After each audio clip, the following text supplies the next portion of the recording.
puente del troll.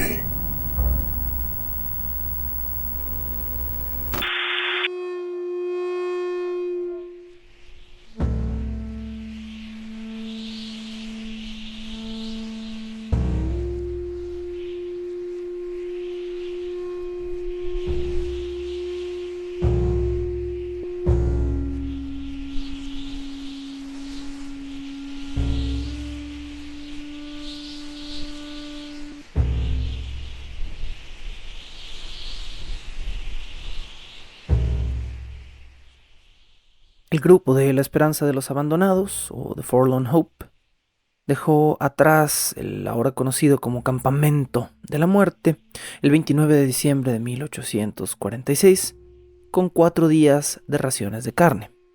Por supuesto, 4 días de raciones de carne humana. Ahora que ya habían comido, por fin tuvieron la fuerza y la energía de atravesar cerca de 30 kilómetros luego de su primer día de viaje, mientras que los días anteriores, muertos de hambre y frío, solo estaban logrando recorrer entre 10 y 12 kilómetros al día. La tarde del 31 de diciembre de 1846, se vieron a sí mismos encerrados por los altos riscos de la más escarpada montaña del Paso al Sur, sin posibilidad de descender fácilmente por su ladera. Tenían que descender, y el descenso fue lento y doloroso. Los miembros de La Esperanza se acostaron casi sobre sus espaldas para bajar la escarpada ladera poco a poco, temiendo desbarrancarse en cualquier momento, poniendo el pie sobre nieve suelta o sobre una piedra floja. Muy pronto, el desgaste de la fricción de la piedra contra la ropa congelada sobre sus cuerpos comenzó a romper la tela de la ropa, dejándolos semidesnudos y eventualmente también con los pies descalzos, porque la escarpada ladera también destrozó sus suelas y eventualmente el cuero de sus zapatos.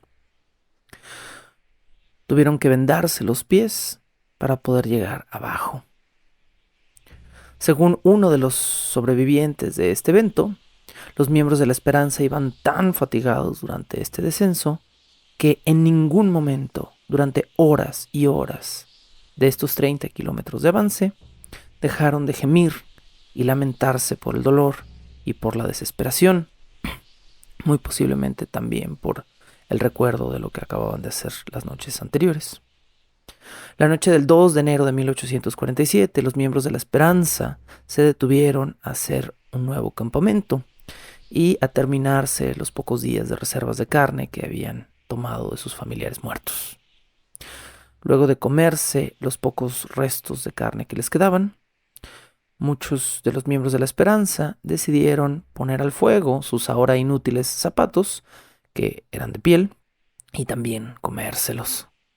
El 4 de enero, Sarah Fosdick notó algo extraño en su esposo, Jay Fosdick. Notó exactamente lo mismo que había notado en su padre un par de días antes de que muriera. Jay Fosdick había empezado a caminar solo un poco más lento que todos los demás, y poco a poco se iba rezagando y rezagando. Hasta ahora, ella y su esposo habían tenido suerte de tener un par de días de cielos despejados, casi una semana de hecho, sin nieve, y desde que habían descendido ya casi nadie más había muerto de causas naturales, pero nuevamente estaban sin comida. Sarah Fosdick comenzó a temer este 4 de enero de 1847 que no solo su padre iba a morir en ese viaje, quizá también morirían su madre, sus hermanos y, por lo que podía ver muy pronto, su esposo. Su vida definitivamente había cambiado con este viaje a California, pero ni remotamente como ella se esperaba que iba a cambiar.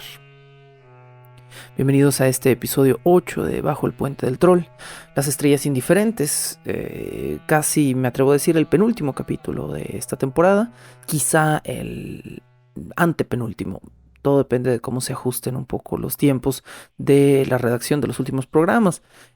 Ya casi solo queda hacer el cierre de esta historia, que es fuerte y que está lleno de cambios y giros que todavía son muy inesperados, pero este cierre es más o menos abrupto. Una vez que esta historia termina casi de manera contundente, porque es muy difícil por los registros de la época seguir las vidas de los supervivientes. Entonces, una vez que esta historia termine, corta un poco de golpe, así que todavía no estoy muy seguro si serán 9 o 10 episodios los que conformen esta temporada.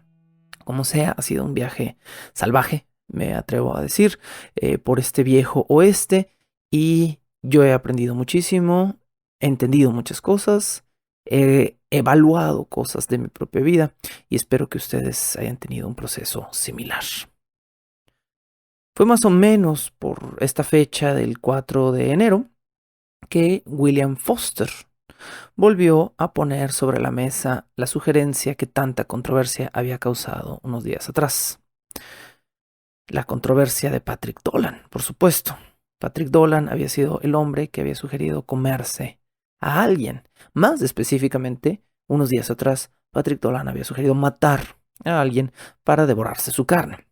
Ahora, William Foster estaba volviendo a poner esta posibilidad sobre la mesa. ¿Por qué no ponerle una pistola a alguien en la cabeza, acabar con su sufrimiento y mejorar la calidad del resto del viaje de los demás supervivientes de la Esperanza, para que esta misión de esperanza realmente pudiera tener un buen final? Foster sugirió algo que esta vez resultó menos controversial. Foster sugirió que se comieran a Luis y a Salvador, los únicos miembros del grupo que no eran blancos, los únicos miembros del grupo que no estaban vinculados a nadie más. Hay que hablar un poco de esto. Al parecer, está demostrado que en situaciones de supervivencia, la pertenencia a un grupo social o familiar es un factor muy importante para saber quiénes sobreviven y quiénes no. De alguna manera, pertenecer a un grupo, a un gremio, no solo aumenta la cantidad de apoyo que puedes recibir en una emergencia, en una herida, en una mala alimentación, en una intoxicación durante una situación de emergencia. También hay un factor psicológico, hay un elemento de esperanza. Si no estoy solo y si tengo otros por quien vivir, mi vida significa más. Pero si evolutivamente estoy solo, entonces mi supervivencia es prácticamente irrelevante. Así que no estoy verdaderamente preocupado por si voy o no a sobrevivir. Bueno, Foster entonces sugirió que mataran a las únicas dos personas que no formaban parte de ningún grupo y ningún gremio, y el resto del grupo, precisamente por esta falta de pertenencia social y familiar, aceptó la idea mucho más pronto. Además, los dos indios Miwok habían demostrado estar tan perdidos en la nieve como todos los demás miembros de la expedición. No eran amigos de nadie, no hablaban la misma lengua, que es un factor cultural muy importante. Se habían mantenido reservados y aparte. Eran, por supuesto, la primera opción lógica, emocional y psicológica a considerar a manera de sacrificio humano por los demás miembros de la expedición. Este mismo apego social que estamos viendo en una escala dramática, aquí se da también con animales, y esto es muy curioso. El apego a los animales en situaciones de emergencia tiene una jerarquía bien establecida. Primero, en lejanía está el ganado. El ganado no tiene apego emocional. Nos comemos vacas y nos comemos pollos y nos comemos puercos porque son los animales que criamos específicamente con este fin. Y como la mayoría de nosotros en ciudades no tenemos un contacto constante con estos mamíferos y aves, en el caso de los pollos, bueno, pues no tenemos un apego emocional. En situaciones de emergencia desaparece el ganado e inmediatamente después, en jerarquía, siguen los animales de la calle. Pueden ser animales que no sean de consumo regular, gatos y perros y ratas, pero no son nuestros. No son nuestros gatos ni nuestros perros. Y no sé si alguien tenga ratas aquí, pero bueno, no se le juzga por su elección en mascotas. Después de los animales de calle, siguen los animales de casa. Esto teniendo una pequeña escala en animales de compañía ajenos, es decir, estarías primero dispuesto psicológicamente a sacrificar a la mascota de tu vecino que a tu propia mascota. Después viene la mascota propia, que es un salto verdaderamente dramático. Como hay un apego emocional para una persona en una situación de supervivencia, matar a una propia mascota tiene que darse solo en un caso donde se contraponga con la supervivencia de uno de los miembros de la familia. Es decir, estarías dispuesto a matar a tu perro, a lo mejor por no ver morir a tu hijo, pero no en ninguna otra situación. Eventualmente, si esta jerarquía se acaba, es donde comienzan los problemas de canibalismo. Eventualmente, si saltamos la barrera de devorarnos a nuestros perros y a nuestros propios gatos, somos capaces, por no ver morir a un miembro familiar, de asesinar a un extraño o de devorar a un extraño. Esto, por supuesto, en el caso muy variable de cada persona, en el cual una persona, dentro de sus propias convicciones morales, religiosas, etcétera, puedan tener la disposición de matar a una persona. Hay personas que, como hemos comentado antes en esta temporada, simplemente preferirían morir a matar. Y esos son casos también de una moral respetable. Bueno. Finalmente, las barreras saltan de matar extraños a matar conocidos, a matar amigos y finalmente a matar a la propia familia. Creo que con la excepción de que realmente tengamos una relación muy mala con nuestra propia familia. Bueno, William Foster arrojó suavemente sobre el grupo la idea de matar y comerse a Luis y a Salvador, e inmediatamente él mismo, dándose cuenta de que estaba desesperado, la descartó. Los demás del grupo, no obstante, no estuvieron totalmente en desacuerdo. Ya habían comenzado a considerar esta posibilidad, pero tampoco estaban cómodos blandiendo el rifle que fuera a ser responsable de matar a estos dos indios, al menos no a estas alturas. Marianne Graves y William Eddy, en vez de blandir el rifle contra Luis y Salvador, decidieron usar sus últimas balas para salir a cazar el 5 de enero de 1847. Por mera suerte, como un brillo extraño en el punto más gris de nuestra historia, Marianne Graves y William Eddy se toparon con un venado. Pero había problemas aquí. William Eddy tenía pocas balas. William Eddy también usaba un viejo rifle de pedernal de chispa que tenía un serio retraso. Ya hemos hablado un poquito de estas armas. Disparas y después del clic hay una chispa y después de la chispa, ¡boom!, sale el tiro. Hay más de un segundo a veces de distancia entre el clic y el tiro, que puede no sonar mucho, pero que en un arma de fuego es suficiente un segundo para que un ser vivo reaccione. William Eddy apuntó su rifle al cuello del venado. Disparó y el chispazo asustó al animal. Y William Eddy y Marianne Graves vieron su primera bala perderse entre los árboles y al venado salir corriendo. Pero no se rindieron. Eddy y Marianne Graves siguieron persistentemente al animal. Y William Eddy cargó nuevamente su arma, apuntó y Marianne Graves lo detuvo por un momento. Las manos de William Eddy estaban tan débiles que no era capaz de soportar el propio peso de su rifle. Marianne Graves lo desalentó. No dispares todavía, vas a fallar. Eventualmente, siguiendo al animal, William Eddy respiró y se armó de fuerza para disparar de nuevo. El rifle hizo chispa, ¡chic!, ¡pum!, y el venado salió corriendo. Marianne Graves y Eddy se miraron y luego Marianne Graves notó algo que en ese momento probablemente le pareció hermoso y esperanzador. El venado había salido corriendo, pero había sangre sobre la nieve. A unos 100 metros de distancia, William Eddy y Marianne Graves encontraron al venado agonizante. Eddy miró a Mary a los ojos. Mary asintió inmediatamente. Eddy tomó un cuchillo y degolló al animal. Mary sin preguntar nada, se abalanzó sobre el cuello del animal como un vampiro y se bebió toda la sangre caliente que brotó del cuello del animal. Esa misma noche, Eddie y Marianne Graves trataron de guiar a otros de los miembros de la expedición de la Esperanza hacia ellos para que fueran a comer. Eddie todavía tenía un par de tiros y tenía un poco de pólvora y se atrevió a cargar su rifle y a disparar un par de veces al aire para ver si otros miembros de la Esperanza llegaban. Como hemos hablado antes, estas expediciones no se hacían codo con codo, podríamos decir. Estas expediciones se hacían a veces con metros y kilómetros de distancia entre sus miembros. Y este fue el caso. Precisamente, William Eddy y Marianne Graves se alejaron tanto en un determinado momento que no estaban con los otros. Y los otros miembros de la expedición no podían alcanzarlos o no sabían simplemente dónde estaban. Y temo decir que solo un puñado de miembros de la expedición de la Esperanza llegarían vivos hasta donde estaba el cadáver del venado.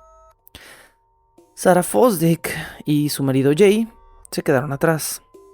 Jay le confesó a Sarah que ya no podía caminar.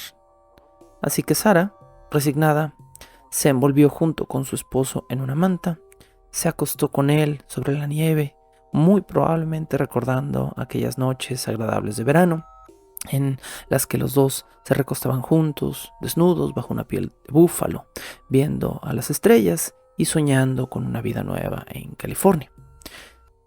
Esto me gusta pensar a mí, pero jamás sabremos exactamente qué estaba pasando por la mente de Sarah y Jay esa noche.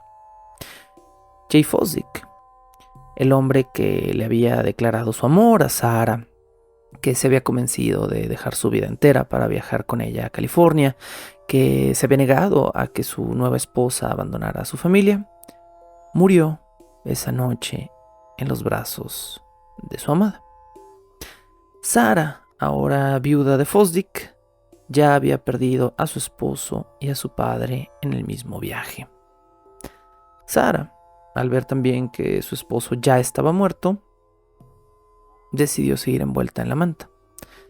Y sin pensar mucho, se quedó dormida, esperando, y esto sí lo sabemos porque ella lo declaró después, esperando ya no despertar la mañana siguiente.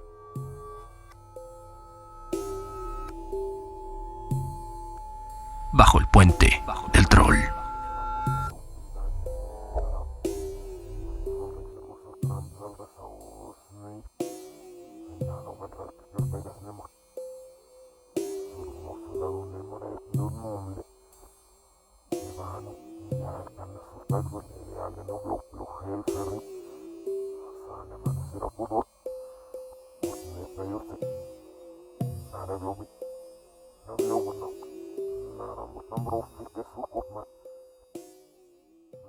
Sarah Fosdick, o ahora viuda de Fosdick, se despertó la mañana siguiente a pesar de haberse quedado dormida con la intención de morir de frío. La despertaron los Fosters y lo primero que escuchó salir de su boca fue que los Foster le pidieron permiso para comerse a Jay.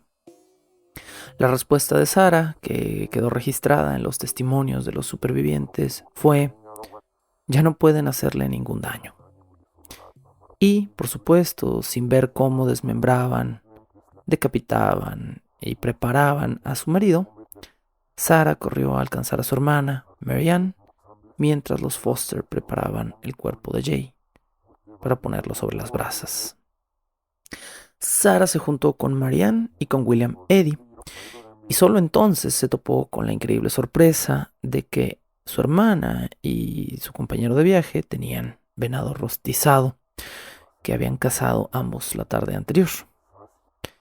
Ese venado fue la primera carne que Sarah comió, que no era humana, desde el 21 de diciembre del año anterior. Otros dos miembros de la Esperanza, Harriet Pike y Amanda McCutcheon, alcanzaron un poco del festín de venado. Al poco rato de esto, los Fosters se unieron al grupo con carne fresca. Por supuesto, esta era la carne de Jay Fosdick.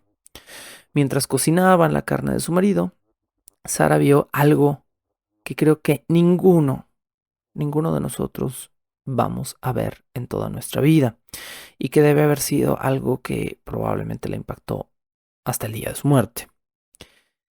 Cuando Sara volteó a ver que cocinaban la carne de su esposo, notó que alguien, alguno de los miembros de la expedición, no recuerda a ella quién, tomó el corazón de su esposo y lo atravesó en una estaca para rostizarlo sobre las llamas. Y después de un rato vio a alguien devorarse el corazón de su esposo. En años posteriores a esta experiencia, a Sara le preguntaron qué había sentido en aquel momento, y Sara, en todas sus declaraciones, se negó a decir exactamente qué era lo que había sentido esa tarde.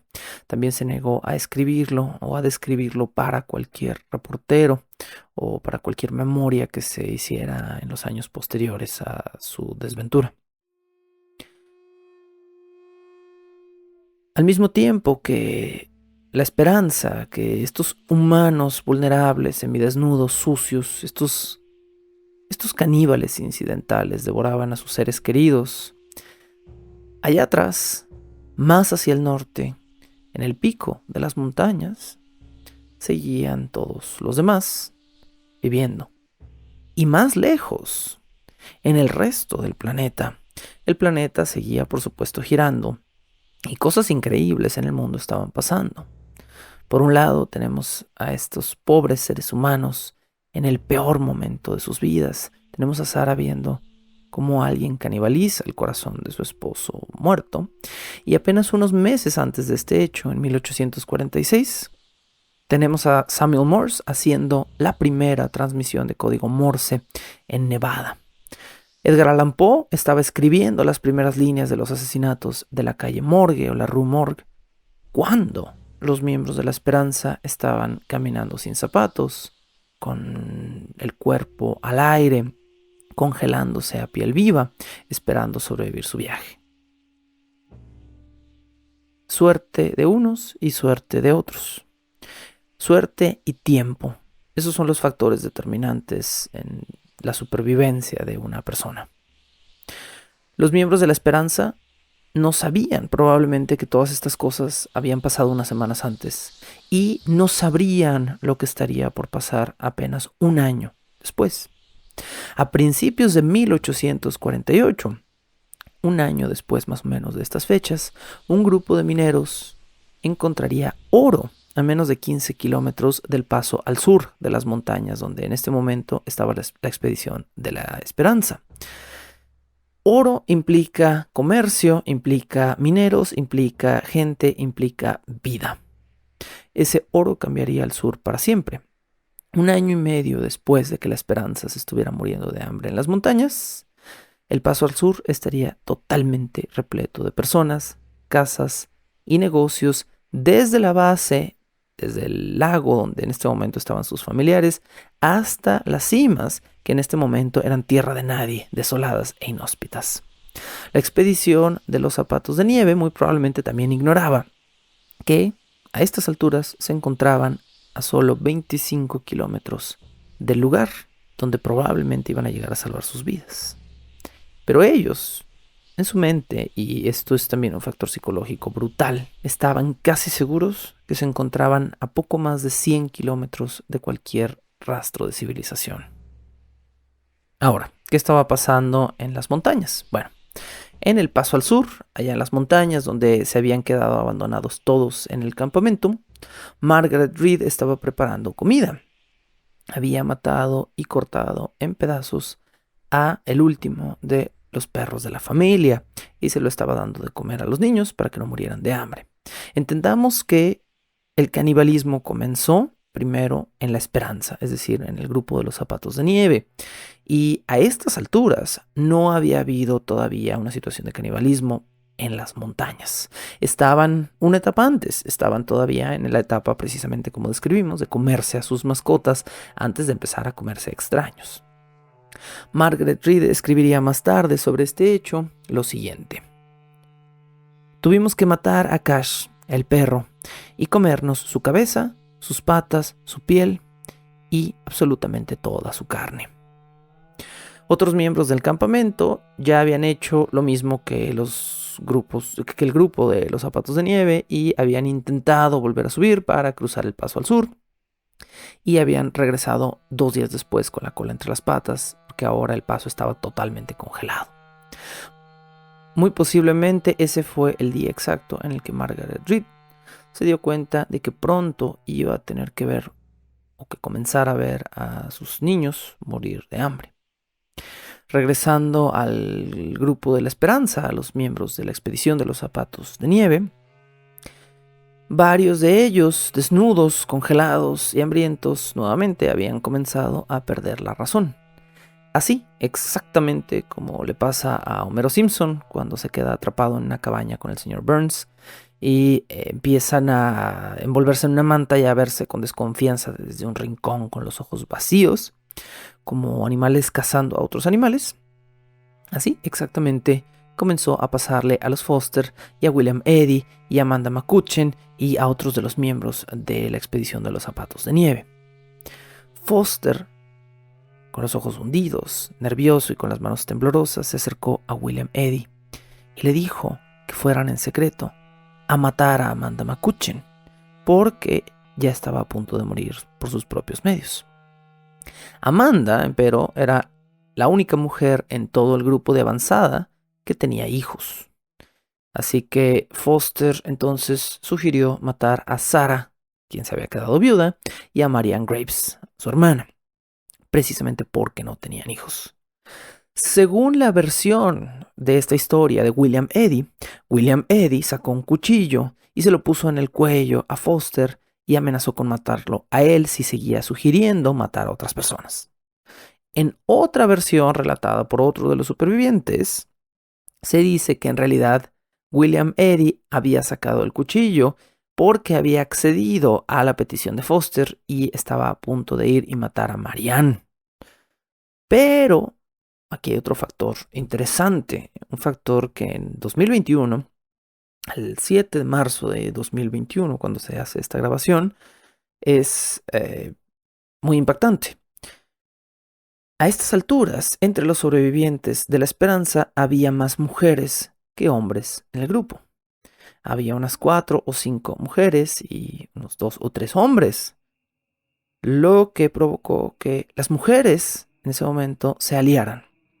Y solo entre las 4 o 5 mujeres restantes en el grupo se garantizaron la una a la otra su supervivencia. Si eso no hubiera pasado, si ellas no se hubieran unido de esa manera, probablemente alguno de los hombres hubiera intentado cazar a una de las mujeres del grupo. Es aterrador y es interesante. Afortunadamente, nadie mató a nadie en ese momento. Ese día, la avanzada se adelantó unos 8 kilómetros más hacia su meta y se toparon con unas extrañas huellas ensangrentadas. O, al menos, eso es lo que todos contaron de estos siguientes hechos que voy a relatar.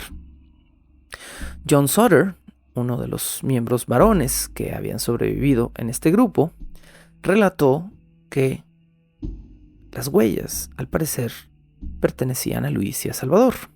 Como sabemos, Luis y Salvador, los dos indios Miwok, que casi no hablaban inglés, se habían mantenido todo este tiempo separados del grupo de los blancos y llevaban más o menos 1 o 2 días de ventaja con respecto a los demás del grupo. Se dice que Luis y Salvador, con su conocimiento de plantas y coníferas y otras cosas, se la habían pasado sobreviviendo a base de sopa de bellotas, de comer conos de pino remojados en agua hervida y cosas así, cosas que los blancos jamás habrían considerado comida, pero que para los indios Miwok eran parte de una dieta común. Los indios Miwok comían larvas de insectos, insectos completos, caracoles sacados de debajo de piedras, enterrados, gusanos, plantas, raíces. Tenían toda una gastronomía basada en los inviernos duros, básicamente. Y los blancos no tenían este recurso, así que Luis y Salvador habían hecho su propio esfuerzo de supervivencia sin amenazar la vida de nadie más, pero al parecer ahora uno de ellos estaba herido o ambos estaban heridos, no lo sabemos. Bueno, Según la versión de los miembros de La Esperanza, encontraron huellas ensangrentadas que pertenecían a Luis y Salvador, y fueron siguiéndolas hasta que John Sutter y algunos otros de los varones del grupo encontraron a Luis y Salvador en el piso.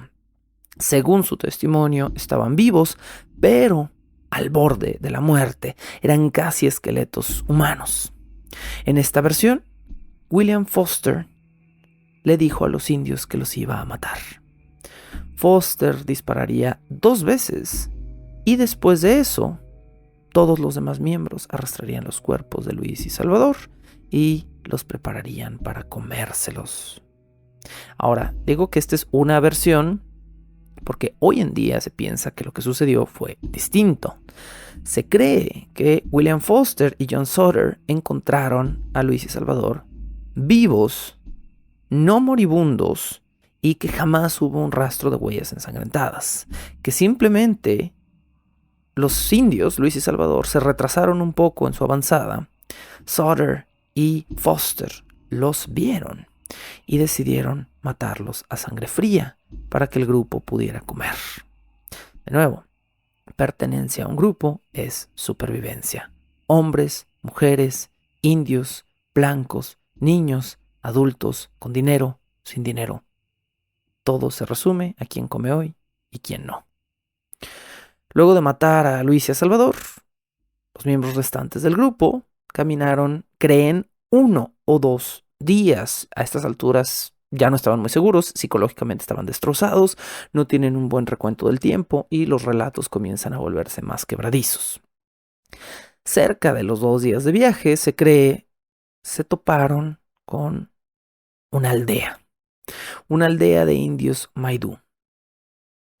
7 de los 20 miembros originales de la expedición de la Esperanza, 7 solamente llegaron vivos a esta aldea y llegaron, según la descripción de los indios Maidú, como espectros blancos descarnados. Sara fue una de las primeras mujeres que los indios Maidú vieron, y lo que vieron fue esto, fue un esqueleto vivo, sin carne, sin grasa, sin senos, agitando los brazos desesperadamente y con una voz rota, tratando de gritar, pero casi sin energía para lograrlo. La primera reacción de los indios Maidú, al parecer, fue no acercársele a esta gente. Los indios Maidú no sabían qué eran, no sabían si eran humanos, no sabían si eran un riesgo, no sabían nada. Pero eventualmente se juntaron varias mujeres, semidesnudas, gimiendo, quejándose y tratando de llamar la atención de estos indios, hasta que los indios por fin empezaron a rescatar a los miembros de la Esperanza.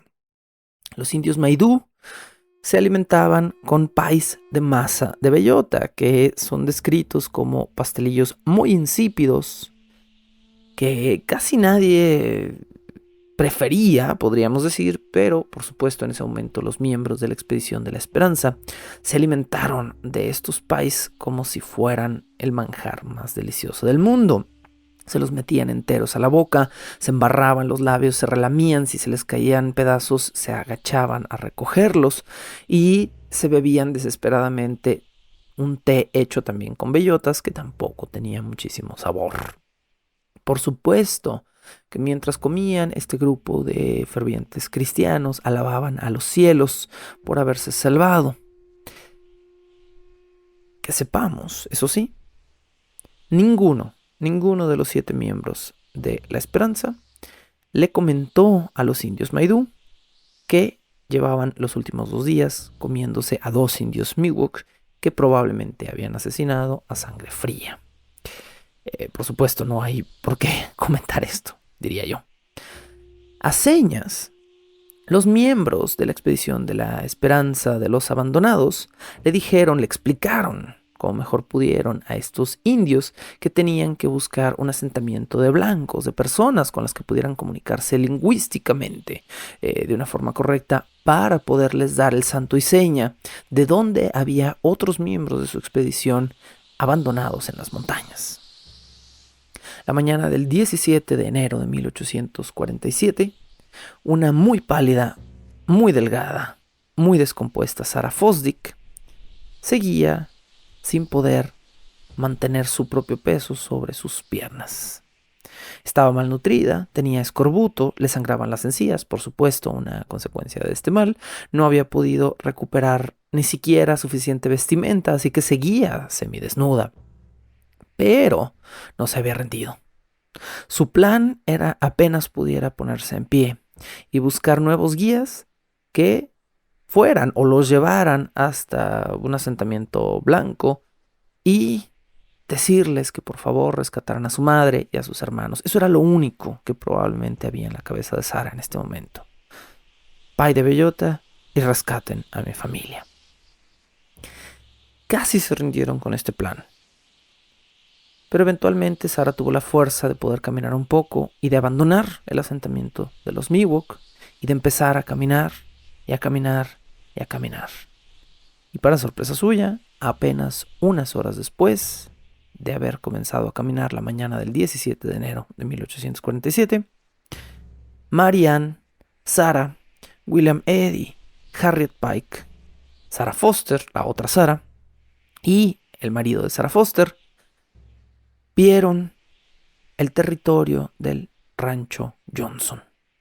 Sarah corrió y apenas estuvo en tierra del rancho, se tiró al piso llorando, sabiendo que probablemente alguien pronto iría a salvar a su madre y a sus hermanas.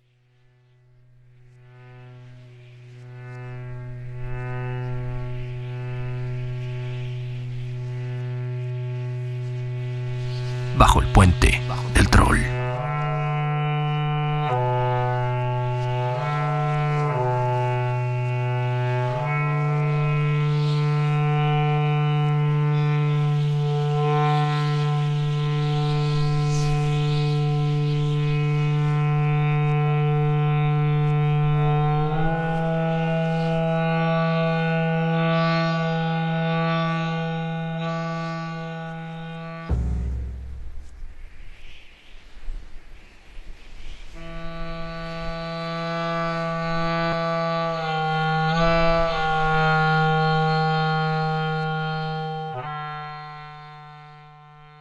Definitivamente el rancho Johnson no nos hubiera parecido mucho ni a la vista ni a otros sentidos. El rancho Johnson era una casona, sí grande, con varias hectáreas de propiedad a su alrededor y con peones y ganado y pasturas y muchos miembros que ayudaban a las tareas cotidianas del rancho. Pero por supuesto que me imagino que para los miembros de La Esperanza debe haber sido una visión de belleza pura. En el lado opuesto de la ecuación, Harriet Ritchie, de 15 años de edad, la primera persona del rancho Johnson en ver a cualquiera de los miembros de la expedición, vio acercarse a su rancho dos espectros de los que no supo qué hacer. Uno de estos espectros era una figura recortada de un indio. La otra era un hombre que, según dice Harriet, más bien parecía una calavera viva y que iba tapado solo con trozos de tela, apenas ocultando la desnudez de su cuerpo. Este esqueleto vivo era William Eddy. William Eddy se acercó gentilmente a la niña y le pidió un trozo de pan, porque sin ese pan no sentía que tuviera la fuerza de empezar a comunicar todo lo que tenía que decir sobre la expedición Donner. William Eddy también le dijo a Harriet que había 6 personas más, 6 sobrevivientes más, que venían lentamente caminando hacia el rancho y que iban a necesitar ayuda. El hermano de Harriet, un muchacho de 19 años de edad llamado Dill Ritchie, le ayudó a su padre a llevar corriendo algunas provisiones a estos fantasmas que se iban apareciendo poco a poco de pie sobre la propiedad. Dill Ritchie tenía café, azúcar, mantas y agua en sus manos. Iba cargándolas como podía para ayudar a estos espectros moribundos a que se fueran asentando incluso en las afueras del rancho y pudieran masticar un poco de terrones de azúcar, beber un poco de café, beber agua. Dill Ritchie finalmente recibió ayuda de otros 5 hombres, peones del rancho, que le ayudaron a acarrear a estos espectros hacia la casona del rancho. Según testimonios, tomó todo un día mover a los 7 miembros de la Esperanza, incluida la misma Sarah, hacia el interior de la casa del rancho. Los 7 miembros llegaron el 17 de enero de 1847 al rancho Johnson y se conocen como los únicos sobrevivientes de la ruta de la Esperanza o de la expedición de la Esperanza o de los zapatos de nieve. Los 7 miembros, por cierto, pasaron todo el día siguiente comiendo hasta vomitar, comiendo más y eventualmente pasaron casi otro día completo dormidos. Comían y vomitaban porque su aparato digestivo se había reducido al mínimo, así que le daban 2, 3, 4 comidas a un trozo de pan o de carne, se sentían llenos, seguían comiendo, sus sistemas se sentían colapsados, vomitaban y después de vomitar inmediatamente se sentían vacíos y seguían. Sarah Fosdick, Marianne Graves fueron las últimas 2 personas del grupo de los 7 en ser rescatadas. Por las siguientes semanas, los miembros del rancho no hicieron nada más. No atendieron al ganado, no alimentaron animales de campo, no hicieron nada más que atender, cocinar y limpiar para los miembros de la expedición de los zapatos de nieve. Una de las mujeres del rancho Johnson, Eliza Gregson, declaró lo siguiente: "Nunca olvidaré la mirada que tenía esa gente, que en su mayoría era una mirada de locura. Sus ojos bailaban y brillaban dentro de su cabeza como estrellas". Marianne Graves, entre su desnutrición y su delirio, escribió un par de cartas a su madre Elizabeth Graves. Marianne tenía la esperanza de que quien fuera a rescatar a los miembros del campamento le llevara las cartas a su madre para llenarla de esperanza, a ella por supuesto y a sus hermanos, y obligarlos de alguna manera a sobrevivir el viaje.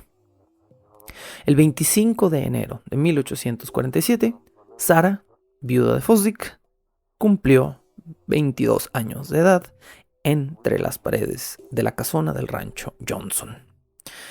Su padre estaba muerto, su esposo estaba muerto, pero sus hermanos no, su familia no, su madre no, y ella tenía toda la esperanza de rescatarlos.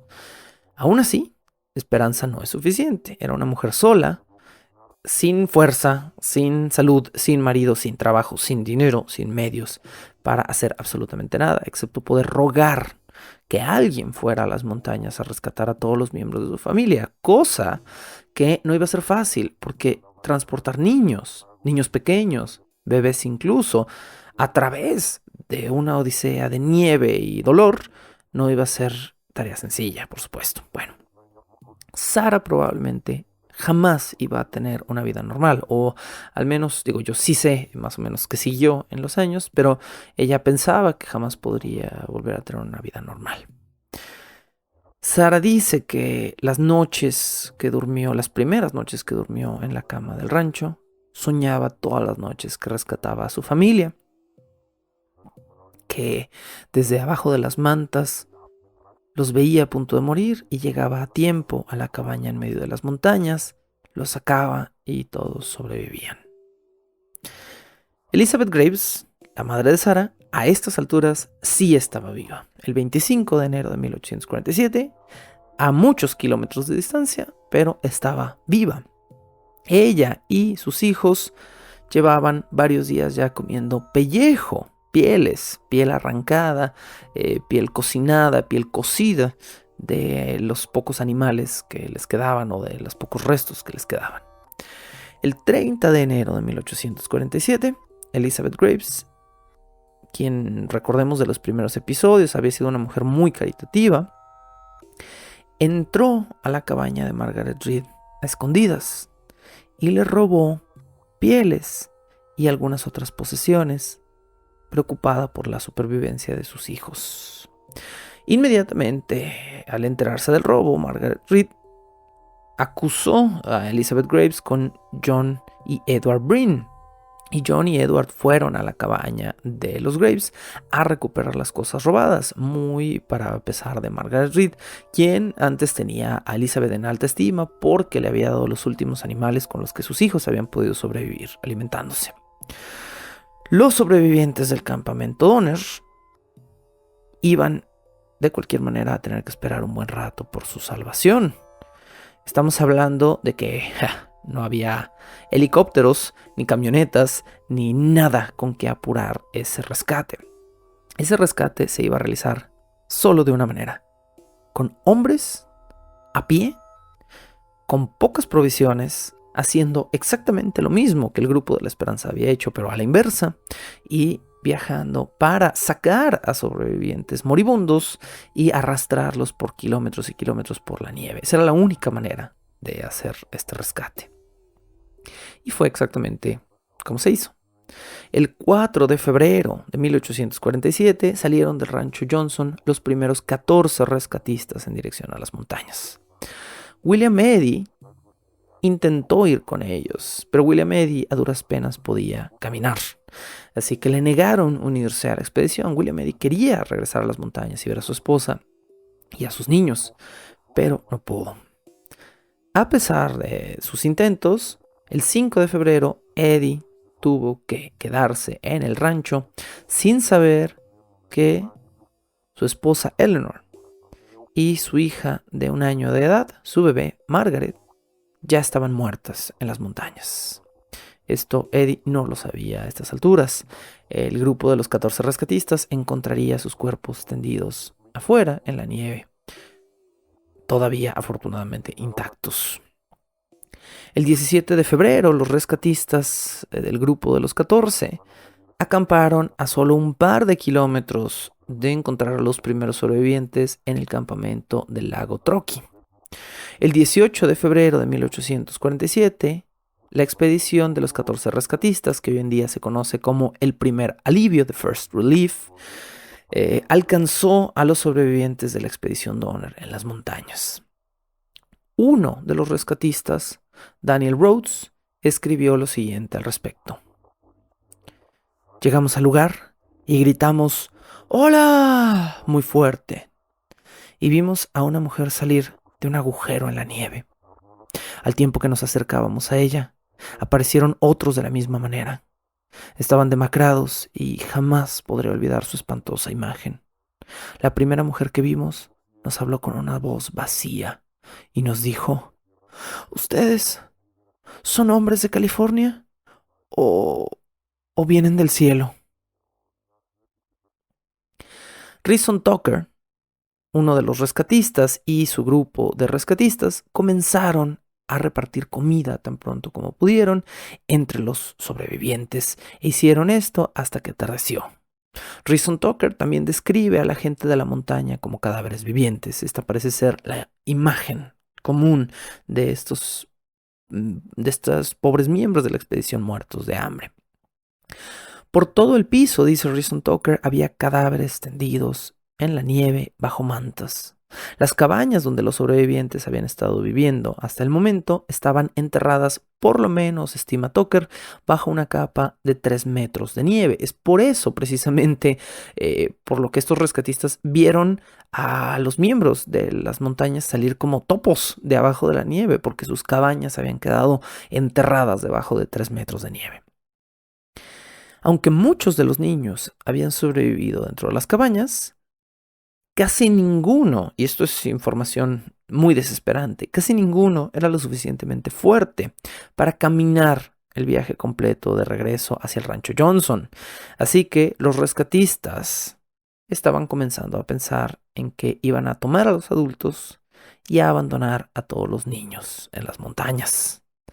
Pero, por supuesto, como habían dejado a los niños con sus madres inmediatamente se negaron a esto, ¿no? Yo no me quedé aquí para sobrevivir yo me quedé aquí para que mis niños sobrevivieran. Los rescatistas entonces accedieron a cargar a algunos de los niños más fuertes que quizá pudieran caminar una parte del trayecto. También era importante que los niños fueran altos. Si había muchachos o adolescentes altos, muchachas, estos eran más propensos a sobrevivir el viaje porque no se iban a hundir por completo en la nieve. Pero los más pequeños no iban a poder caminar por la capa de nieve. Bueno, entendamos que este era un viaje de, no sé, 6 días en buena salud, 7 días. Esto que les había tomado semanas a los viajeros moribundos de la expedición, probablemente era un viaje que hombres con la ruta marcada y en buena salud y sin perderse y con menos nevada, menos ventiscas a estas alturas, podían a lo mejor realizar unos 7 días. 7 días de caminar 8, 10, 12 horas diarias. Entonces, no solo muchos niños no iban a poder seguirles el paso, muchos hombres, muchos rescatistas no iban a poder cargar a un niño durante las 10, 12 horas de camino que eran necesarias para regresar al rancho, ¿no? Entonces, el 22 de febrero de 1847, los rescatistas decidieron tomar a los niños más altos y más fuertes, a los hombres más fuertes del rancho, y decidieron dejar atrás a los niños más pequeños, todavía con sus madres en las cabañas. Madres con sus bebés, madres con niños menores a los 8 o 10 años de edad, se quedaron abandonados en las cabañas. Hoy en día uno, de nuevo, pensaría que el rescate habría sido al revés, ¿no? Llévense a mi bebé y déjenme a mí aquí. Sí, pero no, señora, o sea, yo no puedo cargar a sus 2 niños, ¿no? Yo no tengo la fuerza para caminar 12 horas al día cargando 2 niños. Entonces nos vamos a llevar a los que sí puedan responder por sí mismos y vamos a dejar, curiosamente, a los más débiles que probablemente no van a salir de las montañas. Bueno, por supuesto que a las horas del primer día de viaje, de salir del pico de las montañas, muchos niños se rindieron y varios de los niños que sí habían salido con la expedición decidieron regresar a las cabañas a quedarse nuevamente con sus madres. El resto de los 14 miembros de esta expedición del First Relief sí continuaron de regreso hacia el rancho Johnson. Los meses anteriores, en California, tenemos que hablar un poco del señor James Reed. James Reed, este personaje muy curioso que por ser exiliado y abandonado tuvo mucha mejor suerte que toda su familia. James Reed llevaba meses viviendo una realidad totalmente distinta, exiliado en California. James Reed ya había empezado a pelear contra la milicia mexicana en la ocupación de California, mientras su familia seguía en las montañas, porque él no tenía otra opción. California le había dicho: nosotros te damos medios y dinero para rescatar a tu familia, pero primero tienes que unirte al regimiento y pelear unas batallas para que nosotros te demos tierra y dinero para que puedas ir a rescatar a tu familia. Entonces, de alguna manera, James Reed estaba haciendo esto por su familia, pero no era mucho lo que podía hacer. Estaba en California peleando una guerra. Fue apenas unos meses después de que James Reed estuviera matando mexicanos en California que se lanzó una segunda misión de rescate, o Second Relief, que iba de camino al campamento. Esto se hacía simultáneamente al regreso de la otra expedición, es decir, el primer rescate iba regresando y el segundo rescate iba subiendo a las montañas, se atravesaban en un punto, incluso intercambiaban algunas provisiones y eventualmente unos seguían hacia el rancho y los otros iban a las montañas. La mañana del 27 de febrero de 1847, la primera expedición de rescate saludó a un extraño visitante. ¿Quién era este visitante? Por supuesto, si les acabo de platicar de él, este visitante era James Reed. James Reed, quien estaba en este momento dado momentáneamente de baja en la milicia californiana y quien ya había estado los meses anteriores peleando contra militares mexicanos en California, se topó entonces esta mañana del 27 de febrero con la expedición y les dijo que él iba a ayudar a su familia.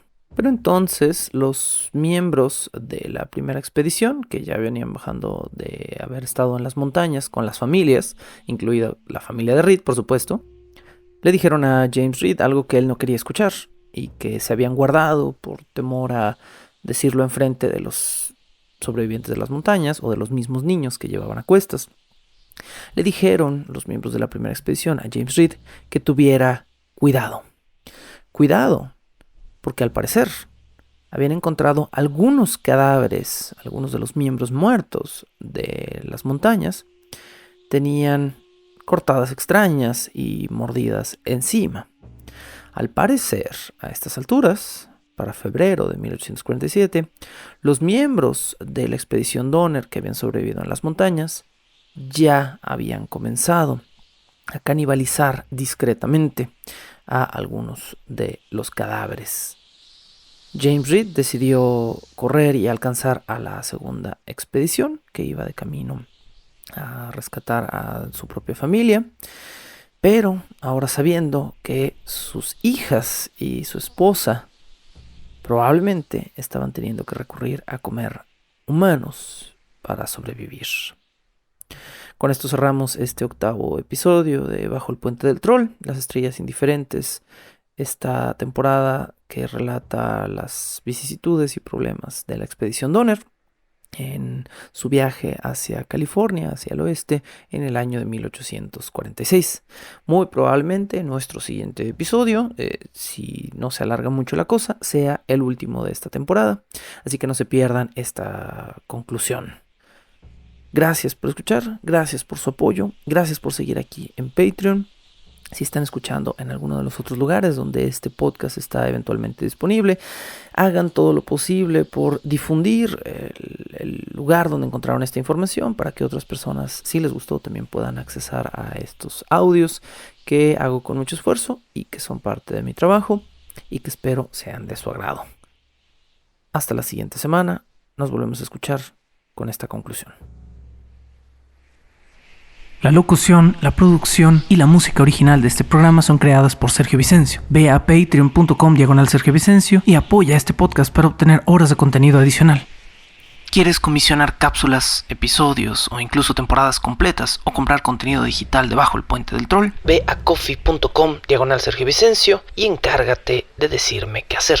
Es coffee, ko-fi.com/Sergio Vicencio. Búscame como @recuadro_blanco en Twitter e Instagram o como Sergio Vicencio en YouTube para darme tu opinión sobre este podcast. Bajo el Puente del Troll.